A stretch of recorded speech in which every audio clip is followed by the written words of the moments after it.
देणार नाही, घेतल्याशिवाय राहणार नाही, कोण म्हणतो देणार नाही, घेतल्याशिवाय राहणार नाही। केंद्रात नरेंद्र, पेपर फोडेंद्र, केंद्रात नरेंद्र, पेपर फोडेंद्र, अरे बघताय काय, सामील व्हा, बघताय काय, सामील व्हा, बघताय काय, सामील व्हा, कोण म्हणतो देणार नाही, घेतल्याशिवाय राहणार नाही, कोण म्हणतो देणार नाही, घेतल्याशिवाय राहणार नाही। केंद्र सरकार, हाय हाय, केंद्र सरकार, हाय हाय, राज्य सरकार, हाय हाय, राज्य सरकार, हाय हाय, नरेंद्र सरकार, हाय हाय, मोदी सरकार, मोदी सरकार, राजीनामा दिलाच पाहिजे। केंद्रीय शिक्षण मंत्री, हाय हाय, केंद्रीय शिक्षण मंत्री, हाय हाय, केंद्रीय शिक्षण मंत्री, हाय हाय,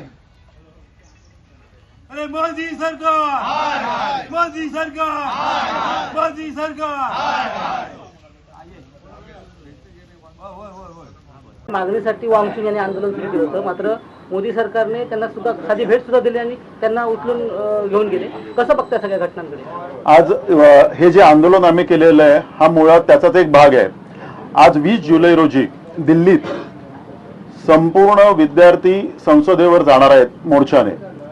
सोनम वांगचुक यांना ज्या अन्यायकारक पद्धतीने अटक करण्यात आली आणि ज्या बळजबरीने त्यांना उचलून हॉस्पिटलमध्ये नेण्यात आलं, जे शांततेच्या मार्गाने आंदोलन करत होते त्या अभिजित दिपकेंवर हल्ला करण्यात आला आणि या सर्व याच्यात भाजपचे RSSचे कार्यकर्ते सामील आहेत हे सुद्धा पुढे आलेलं आहे आणि याचा निषेध करण्यासाठी त्याचबरोबर संपूर्ण देशवासी सोनम वांगचुक यांच्या पाठीशी खंबीरपणे उभे आहेत आणि धर्मेंद्र प्रधानांचा राजीनामा ते जे मागतायत ती योग्य मागणी आहे हे दाखवण्यासाठी आज आम्ही इथे हे धरणं आंदोलन केलेलं आहे।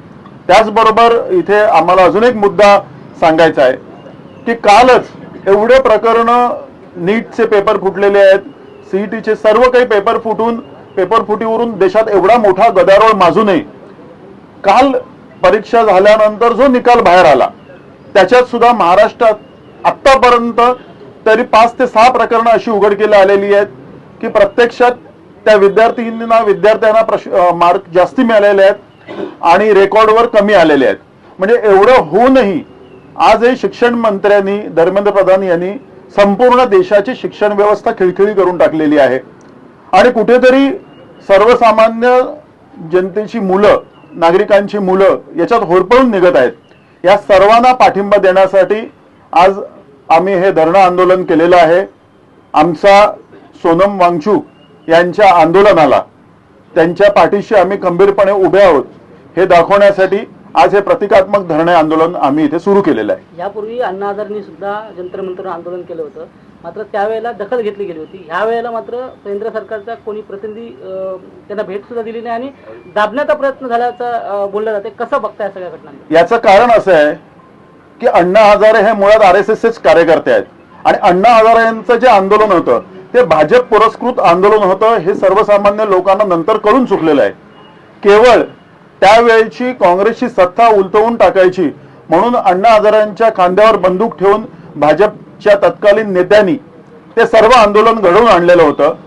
लोकांच्या भावनेचा त्यांनी उपयोग करून घेतला आणि त्याच्यानंतर आजतागायत अण्णा हजारे हे नाव कुठेही राजकीय पटलावर आजपर्यंत आपल्याला दिसलं नाही। त्यांचा हेतूच त्यावेळी वाईट होता हे आता स्पष्ट झालेलं आहे। वायचुंग आणि अभिजित दिपके यांनी जे शांततापूर्वक आंदोलन विद्यार्थ्यांच्या हक्कासाठी चालू ठेवलेलं होतं त्याला कुठेतरी केंद्र सरकारकडून दडपण्याचा प्रयत्न चाललेला आहे आणि त्या आंदोलनाला आमच्या सर्व लोकांचा इथला पाठिंबा आहे हे दर्शवण्यासाठी आम्ही आज एकत्र आलेलो आहोत। कुठल्याही भारत देशातल्या नागरिकाला मूलभूत अधिकार आहेत की आपला आवाज सरकारपर्यंत पोहोचवणं, आपलं जे काही म्हणणं आहे ते सरकारपर्यंत पोहोचवणं, परंतु आजचं केंद्र सरकार हे माजलेलं सरकार आहे, ते विरोधकांचा आवाज दाबण्याचा प्रयत्न करत आहे। काल जे सोनम वांगचुक यांना त्या ठिकाणी आंदोलन स्थळावरून जे चादरीमध्ये लपेटून घेऊन गेले या गोष्टीचा निषेध आहे। कुठेतरी सरकारने विरोधकांचा आवाज ऐकण्याची गरज आहे। ती लोकशाही जिवंत जर राहिली पाहिजे, ही घटनेचा अधिकार लोकांचा जर जिवंत राहिला पाहिजे तर या विरोधकांना लोकांचा आवाज सरकारने ऐकला पाहिजे, परंतु हे सरकार ह्या गोष्टींवरती दुर्लक्ष करत आहे. आज विद्यार्थ्यांचं पूर्ण वाटोळं करण्याचा प्रयास चाललेला आहे. पैशाचा मारेमाप वापर करून आमदार खासदार खरेदी केले जात आहेत, परंतु ही जी त्यांची स्वतःची जी हुकुमशाही चालली आहे त्या गोष्टीचा निषेध व्यक्त करण्यासाठी आज आम्ही या ठिकाणी जमलेलो आहोत.